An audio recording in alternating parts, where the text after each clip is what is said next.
Haleluya. Amen. Imana ya SABAOTH ni too much. Mungu wa SABAOTH ni too much. Irarenze. Ibi byo byantangaje n'ukuri. Hivi vimenishangaza. Ayo makuru yazanye turayakeneye. Huyu mama yavuye ruguru Imatana. Alitoka Matana. Mwana wewe yarafise igufa ryabunzwe. Walikuwa walimwambia kwamba mtoto wake iko na igufa ryabunzwe. Kuguru kw'iburyo. Kuguru kw'iburyo. Ego. Igufa ryabunzwe. Ryabunzwe. Uyumvire igufa ryabunzwe atari igiti cyabunzwe. Jifikirie mfupa ambayo umeharibika, sio hata mti umeharibika. Igiti kibunzwe. Wakati mti unaharibika, kigwa unaanguka umwanya wose, muda wowote. Urera sigiti ni gufa. Sasa sio mti, ni mfupa. Tugira ayo makuru. Hama baramutransfera baramubwira ati manuka Bujumbura. Walimtumana wakamwambia teremka Bujumbura. Kuko turabona na kanseri igomba kuzamo. Kwa sababu tunaona hata kansa inataka kuja emo. Bacha baramanuka, wakateremka. Vandreda mujana muri Rwakarede. Siku ya 5 akampeleka mu Rwakarede. Bacha bambwira ati imbere yuko tumwopera. Bari bambwiye ko bazomushira mu icuma mu kuguru. Wakamwambia kabla ya kumopere, kwa maana walikuwa wamemwambia kwamba watamtia chuma katika mguu. Ati banza ubonane n'umuganga. Eti anza uonane kwanza na mganga. Arabivya magufa.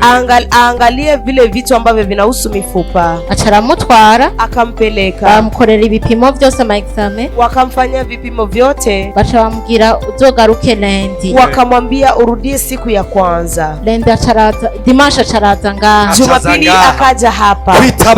Kwitabariro. Haleluya. Ate ngaha, alipokuja hapa, dadi acharasengera uno mwana. Dadi akamwombea huyu mtoto. Achamubwira ngo igufa rirabaye rizima. Unakuwa hai. Haleluya. Umwana ntiyafungura. Mtoto alikuwa hawezi kula. No gutambuka urumva yatambuka nyene nabi kubera ubabare. Hata kutembea alikuwa anatembea vibaya. Ego. Avuye ngaha. Alipotoka hapa, Lendi yaje ngaha dimanche, Lendi achasubira kwa muganga. Alikuja hapa dimanche, alafu siku ya kwanza karudi hospitalini. Ashitse kwa muganga. Alipofika hospitalini, asubira kuri wa muganga wa magufa. Akarudi kwa ule mganga wa mifupa. Umva ari kuri rendezvous ko bacha bashira mu icuma bamwopere bashire mu icuma. Unasikia kwamba alikuwa ku rendezvous afika anamfanyia operation afu amtilie chuma. Umuganga arabura na kimwe. Mganga arabura na kimwe.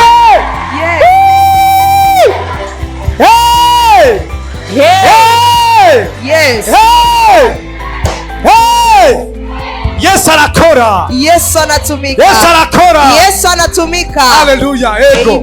Babuze na kimwe. Walipokosa kitu hata kimoja, bacha bambwira ati igisigaye vinavyobaki nuko twogorora basa amaguru. Twogorora basa amaguru. Basi miguu. Mugabe ivy'ivyuma ivy'ibiki ibyo byose byararangiye. Byararangiye. Haleluya. Imekwisha. Arashima Imana rero. Anamshukuru Mungu sasa. Wari uwo munsi wa mbere aje ngaha. Ilikuwa ni siku ya kwanza anakuja hapa. Aratangara avuga ati nukuri Imana yahajya irakora. Akasema yari yabonye ko amafaranga noronka. None ubu irantabaye bamvuye ku buntu. Kuri gusa. Haleluya. Yego. Uno munsi uratabagwa ku buntu mwizina.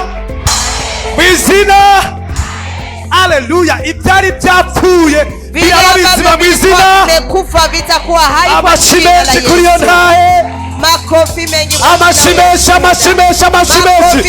Urashobora kubyaguruka dukomera Imana amashi. Urashobora kubyaguruka tubaha Imana yakoze ibyo. Urashobora gukomera Imana amashikiza. Muba muheze kigona ubutumwa tubashikiriza biciye kuri page yacu ya Facebook na chaîne yacu ya YouTube. Turabasabye mwibuke gukora like kuri page yacu ya Facebook Prophet of Jesus Joshua no kuri chaîne yacu ya YouTube Joshua Prophet of Jesus. Mwongere mu partage iyi video kugira ngo benshi bafashwe. Support Church Delivered Family irongwe na Prophet of Jesus Joshua. Turabashimiye cyane. Imana ibahezagire naho ubutaha.